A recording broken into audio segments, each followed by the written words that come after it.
রব্বুল আলামিন বলেন ইন্না আনজালনাহু কুরআনান আরাবিয়্যান লাআল্লাকুম তাআকিলুন। ও নবী, এই কোরআনকে আমি সুরিয়ানি ভাষায় পাঠাই নাই, ইব্রানি ভাষায় পাঠাই নাই, চাইনিজ ভাষায় পাঠাই নাই, ইংলিশ ভাষায় পাঠাই নাই।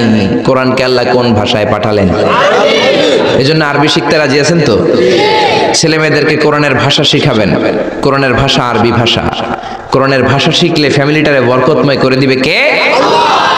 আবার এই কোরআনটাকে রব্বুল আলামিন বিশ্ব নবীর জীবনে সবচাইতে দামি মুআজিজা করে পাঠালেন। মুআজিজা মানে হচ্ছে মিরাকেল। মিরাকেল মানে হচ্ছে অলৌকিক বিষয়। সব নবীকে আল্লাহ মিরাকেল দেন। নবী তার এলাকার লোকদেরকে এই মিরাকেল দেখান।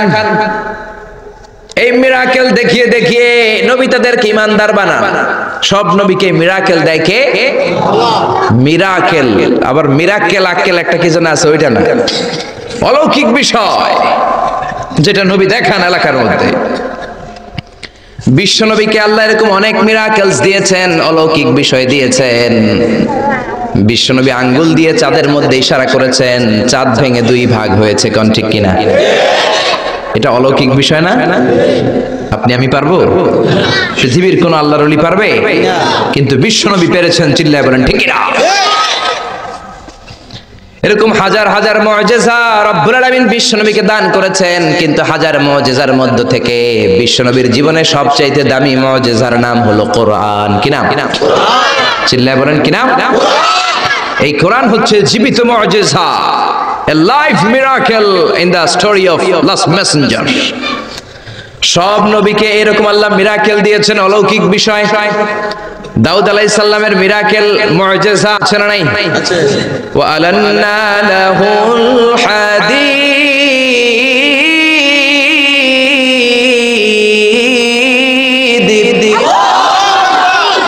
আল্লাহ কোরআনে বললেন, আমি আমার পয়গম্বর দাউদ আলাইহিস সালামকে যেই মিরাকেল বা অলৌকিক বিষয়টা দিয়েছি সেটা হলো লোহাকে নরম করার ক্ষমতা। সাইয়েদনা দাউদ আলাইহিস সালাম লোহার মধ্যে ধরলে লোহা গলে যেত, নরম হয়ে যেত। এই পৃথিবীতে সর্বপ্রথম সাইয়েদনা দাউদ আলাইহিস সালাম ছুরি বানিয়েছেন, দা বানিয়েছেন, কোদাল বানিয়েছেন, রামদা বানিয়েছেন।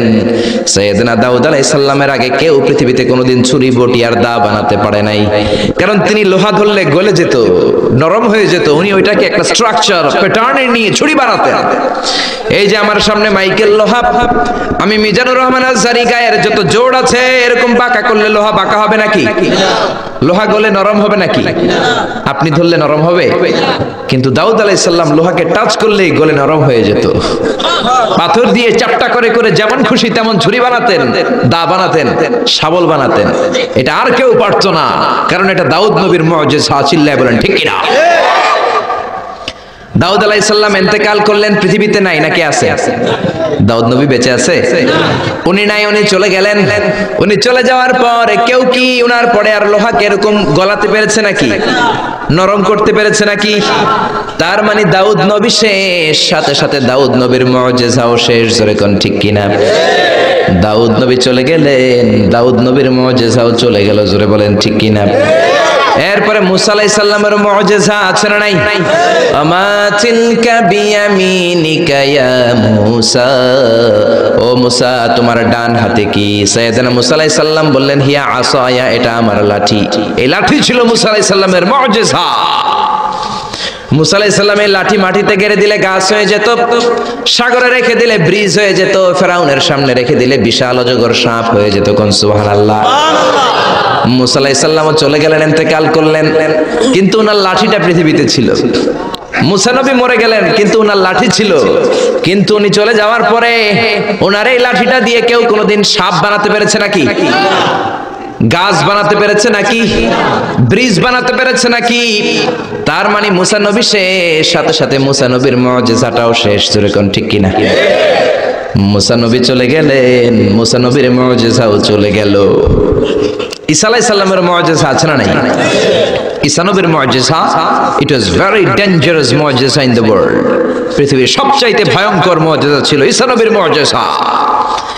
আল্লাহ বললেন ওয়া উবরিউল আকমাহা ওয়াল আবরাসা ওয়া উহয়িল মাউতা বিইযনিল্লাহ।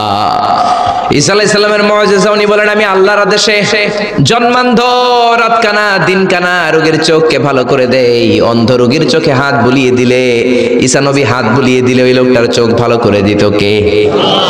আবার চামড়ায় শ্বেত রোগী, ধবল রোগী, কুষ্ঠ রোগীর গায়ে হাত বুলিয়ে দিলে হাত ভালো করে দিত কে? আবার কবরের সামনে দাঁড়িয়ে, লাশের সামনে দাঁড়িয়ে সাইয়েদনা ঈসা নবী যদি বলতেন ইয়া আব্দাল্লাহ কুম বিইযনিল্লাহ, কবরের লাশ দাঁড়িয়ে যাও, মুহূর্তে লাশ দাঁড়িয়ে যেত, মরা লাশ জীবিত হয়ে যেত। এটা ওনার মুজিজা।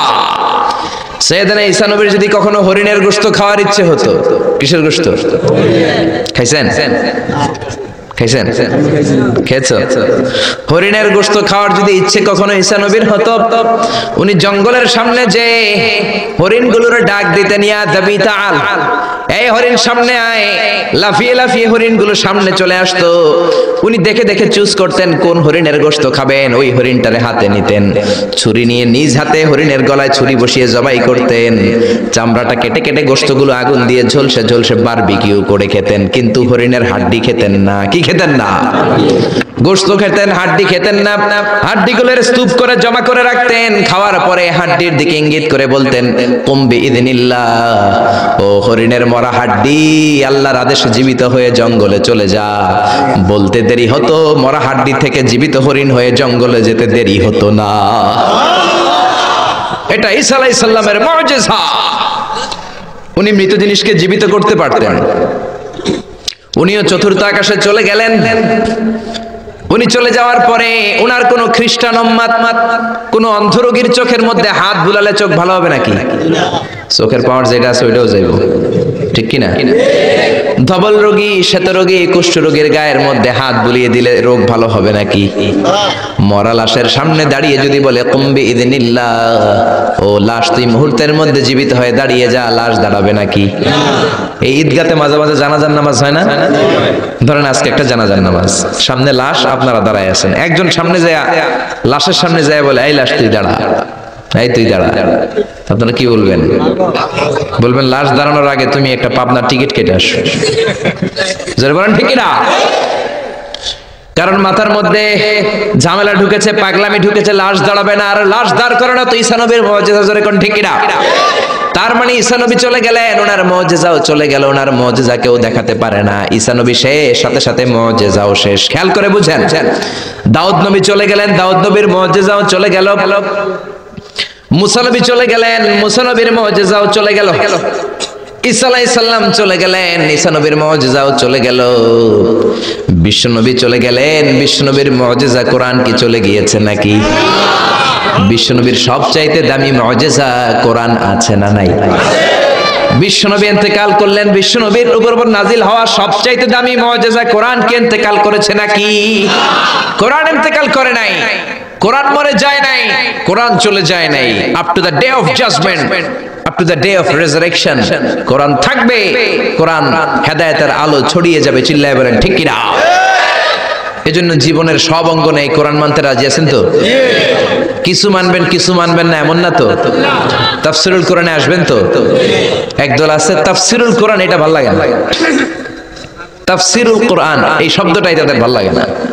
তাফসিরুল কোরআন শুনলেই এদের গায়ে চুলকানি হয়, আছে না নাই? নামাজ রোজার ধারে ধারে না, তাফসির মাহফিল চোখে সয় না। জোরে কোন ঠিক না? নামাজ রোজার ধারে ধারে না, তাফসির মাহফিল চোখে সয় না। শুধু খেলে কভু একবার ওই গুনাতি হাতুর ফাঁকি দিলি, ফাঁকি দিলি শুধু জনগণকে। আল্লাহর দরবারে বরখাস্ত খাস্ত হয়, পাপ করিবার হস্ত হস্ত হয়। তাই যদি হয় ব্যস্ত ব্যস্ত, কি করিলি দুনিয়াতে নিজেকে সঠিক বলে। ফাঁকি দিলি শুধু জনগণকে। আল্লাহর দরবারে বরখাস্ত খাস্ত হয়, পাপ করিবার হস্ত হস্ত হয়। তাই যদি হয় ব্যস্ত ব্যস্ত। চিল্লা বলেন ঠিক না? তাফসির মাহফিল ভাল লাগে না, গায়ে চুলকানি হয়। কিন্তু তাফসির দিয়ে যে এদেশে কত খেদমত হয়েছে, কত কাফির মুসলমান হয়েছে, কত নাস্তিক আস্তিক হয়েছে তার কোনো ঠিক নাই, জোরে কোন ঠিক কিনা? এদেশের একজন মুফাসসির আছে যার হাতে হাত রেখে হাজার হাজার অমুসলিম ইসলাম ধর্ম গ্রহণ করেছে, জোরে বলেন ঠিক কিনা? জেলখানাতে বন্দী। এখন জেলখানা বানানো হয় চোর বাটপারের জন্য। কার জন্য? এখন চোর বাটপার দেশের বাইরে, জেলের বাইরে, আর মুফাসসিরে কোরআন জেলখানার ভিতরে। চিল্লায় বলেন ঠিক কিনা?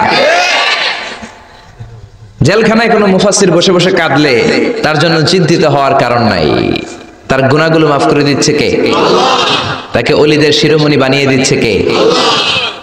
আমরা বিপদ আসলে কষ্ট পাই, আল্লাহরে বকা দেই। রোগ আসলে কষ্ট পাই, আল্লাহরে গালি দেই। সাহাবারা রোগ আর বিপদ না আসলে ভয় পেয়ে যেতেন, কারণ বিশ্বনবী বলতেন আসাদুন নাসি বালাআন আল আম্বিয়া, সবচাইতে বেশি আল্লাহ পরীক্ষা করেন নবীদেরকে, সুম্মাল আমসাল ফাল আমসাল, তারপরে সিদ্দিকিন শুহাদাদেরকে, আল্লাহর ওলিদেরকে। মানুষ আল্লাহর কাছে যত প্রিয় তার পরীক্ষাটাও তত করা, ঠিক না? এজন্য জেলখানায় কেউ থাকলে তার জন্য অত কষ্টের দরকার নাই, চিন্তার দরকার নাই। তার মর্যাদা বাড়িয়ে দিচ্ছে কে? আল্লাহ তার মর্যাদা বাড়িয়ে দিচ্ছে। তার জনপ্রিয়তার মতো জনপ্রিয়তা এই বাংলার জমিনে কারো নাই। এখনো আধা ঘন্টা তার কথা শোনার সুযোগ যদি দেয়া হতো, বাংলার কোনো মাঠ নাই, ঘাট নাই, বিল নাই, স্কয়ার নাই, সিলেটের হাকালুকি হাওর নাই যেখানে লোক জায়গা দেয়া যাবে। চিল্লায় বলেন ঠিক না? এজন্য যে কোরআনের রাস্তায় আমরা নেমেছি, এই রাস্তাটা বড় কঠিন। কালিমার দাওয়াত আপনি দিবেন, কালিমার কথা বলবেন, কালিমার পক্ষে থাকবেন, এই জিনিসটা এত সোজা না।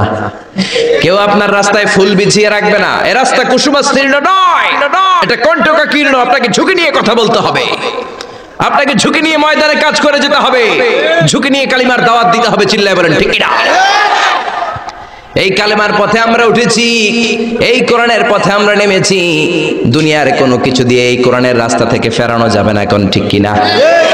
বিশ্বনবীর কাছে অনেক প্রস্তাব ছিল, কাফিরেরা 3 দফা প্রস্তাব দিল। আব্দুল্লাহর বেটা মুহাম্মদ 3 দফা প্রস্তাব। কয় দফা?